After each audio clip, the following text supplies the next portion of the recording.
રાજુલામાં સફાઈ કામદારો હડતાલ પર ઉતર્યા છે અને તેઓ દ્વારા હાઈવે પર ચક્કાજામ કરવામાં આવ્યું છે। રાજુલા સાવરકુંડલા સ્ટેટ હાઈવે પર સફાઈ કામદારો દ્વારા વિરોધ વ્યક્ત કરવામાં આવ્યો અને વિરોધ વ્યક્ત કરતા સફાઈ કામદારોએ સ્ટેટ હાઈવે પર ચક્કાજામ કર્યો। વાલ્મીકી સમાજના પ્રદેશ પ્રમુખ જીતુ બારૈયા સહિત અનેક આગેવાનો ઉપસ્થિત રહ્યા, સફાઈ કામદારો ઉપસ્થિત રહ્યા અને તેઓ દ્વારા જ્યાં સુધી માંગ સ્વીકારવામાં નહીં આવે ત્યાં સુધી હડતાલ ચાલુ રહેશે તેવી ચીમકી પણ ઉચ્ચારી છે।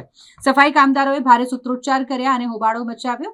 જો કે સ્ટેટ હાઈવે પર સફાઈ કામદારો એકત્રિત થઈ ગયા હોય, ચક્કાજામ કર્યો હોય એટલે તમામ જે પોલીસના અધિકારીઓ છે તેઓ પણ ત્યાં પહોંચી ગયા હતા। રાજુલાના પીઆઈ સહિત મોટી સંખ્યામાં પોલીસનો સ્ટાફ ઘટના સ્થળે દોડી ગયો હતો।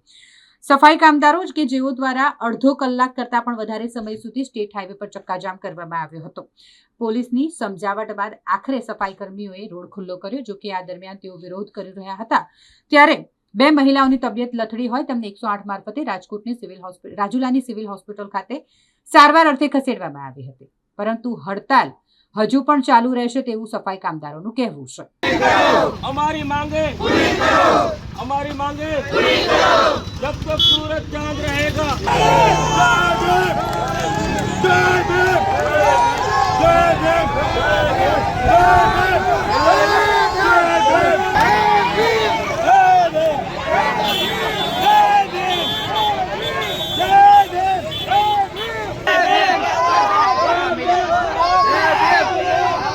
हमारी जो मांग है कि 15 दिन वाराમાં જે કામદારો છે તેને રેગ્યુલર કામ પર રાખવામાં આવે અને આ અલ્ટિમેટમ અને ચીમકી અમે શુક્રવારના દિવસે આપેલી હતી।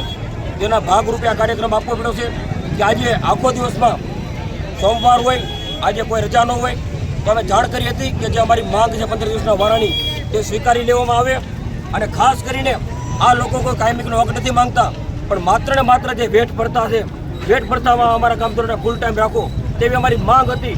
પણ આજ સુધી આ નગરપાલિકાના પ્રમુખશ્રી અને ચીફ ઓફિસરશ્રી અમારા કામદારની કોઈ પણ પ્રકારની નોંધ નથી લીધી, જેના કારણે આજે રોડ બ્લોક કરવાની ફરજ પડી છે।